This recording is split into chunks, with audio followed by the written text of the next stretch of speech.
ইনকিলাব নাকি বিপ্লব? কম নাকি জাতি? ইনসাফ নাকি সুবিচার? মুলুক নাকি দেশ? আজাদি নাকি স্বাধীনতা? স্বাধীনতা। দেশ। ইনকলাব। কম। স্বাধীনতা। সুবিচার।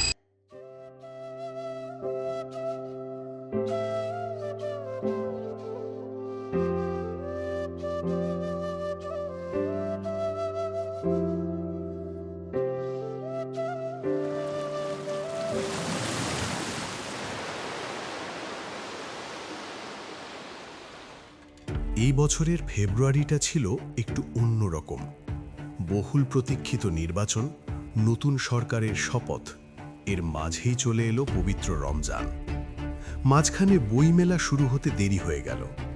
তবে ভাষার মাসে ভাষা নিয়েই শুরু হলো তুমুল বিতর্ক। বিদেশি কিছু শব্দের বহুল ব্যবহার নিয়ে রাজনৈতিক অঙ্গন থেকে সোশ্যাল মিডিয়া সবখানেই চলল আলোচনা।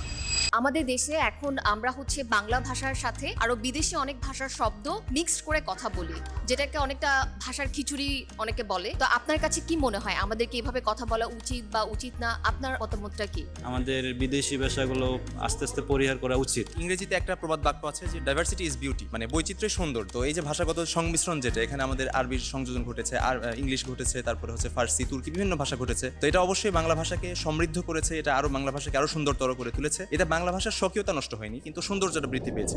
বাংলা ভাষার উৎপত্তি সংস্কৃত বা তার কোনো শাখা থেকে এ নিয়ে মতভেদ থাকলেও চলার পথে তা বহু ভাষার সংস্পর্শে এসেছে।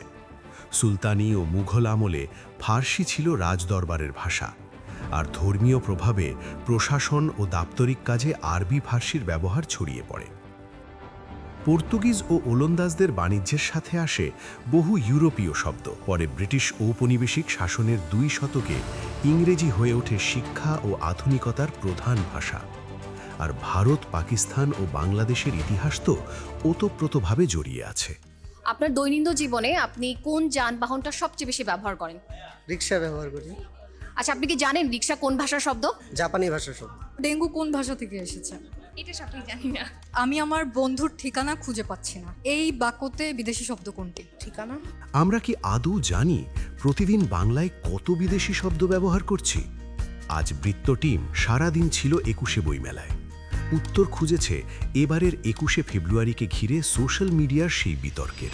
তবে 52র ভাষা আন্দোলনের সূচনা কিন্তু কোনো বিশেষ ভাষার প্রতি বিরোধ থেকে নয়, বরং সাংস্কৃতিক আগ্রাসন রুখে নিজেদের অস্তিত্ব রক্ষার লড়াই থেকে।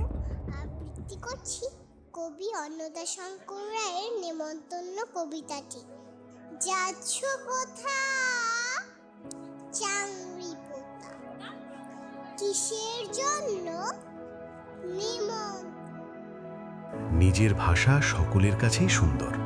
মা ডাকটি যেমন আমাদের কাছে সুমধুর, তেমনি মাম, মামা বা আম্মি নিজের ভাষায় প্রত্যেকের পছন্দের ডাক। তাই আন্তর্জাতিক মাতৃভাষা দিবসের অঙ্গীকার হোক সকল ভাষার প্রতি শ্রদ্ধাশীল থেকে নিজ ভাষার স্বকীয়তা রক্ষা। সবাই সবার ভাষায় ভাসুক। আমরা ভাসি বাংলা ভাষায়।